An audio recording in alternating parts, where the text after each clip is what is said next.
केवल अभियोग आसी नाही अभियोग प्रमाण मध्य ईडी पाइछि जे बरपदा इंजीनियरिंग कॉलेज रो छात्र छात्री पैसा रे एठी दामी जमी किणा जाइछि एकर एकर जमी किणा जाइछि एवं बिल्डर को बिक्री करा जिबा सहित सेठी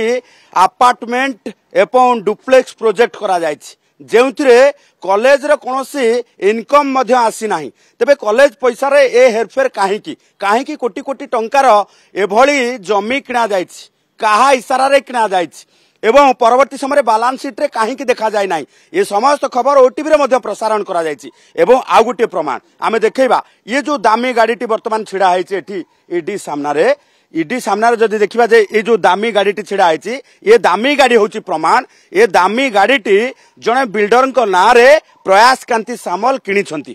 एवं निजे चढ़ुले अरख नुआ गाड़ीटी को सीज करिछि ईडी एवं ईडी सीज करबा परे एठी आसिकी ईडी कार्यालय आगे रखा जाइछि एवं ये बयान करुछि जे कॉलेज पैसा रे किभली भाबे मौज मजलिस करुथिले प्रयास कांति सामल निज पैतृक संपत्ति भाबे व्यवहार करुथिले जो रही बरपदा इंजीनियरिंग कॉलेज को एक कथा बहु आगरू अभियोग आसी खुलासा एवं ईडी तार प्रमाण पाइबा परे एबे मामला रुजु करिके उभय बापा पुओं को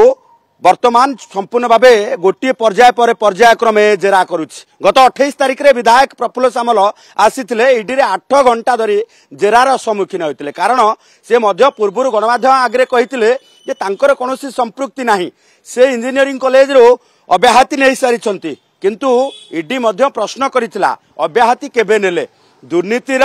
ये संपूर्ण भावे पहाड़ छिड़ा हबा परे एवं दुर्नीति सबु करी सारिबा परे अब्याहति नै कारण 2011 रु 2015 प्रफुल्ल सामल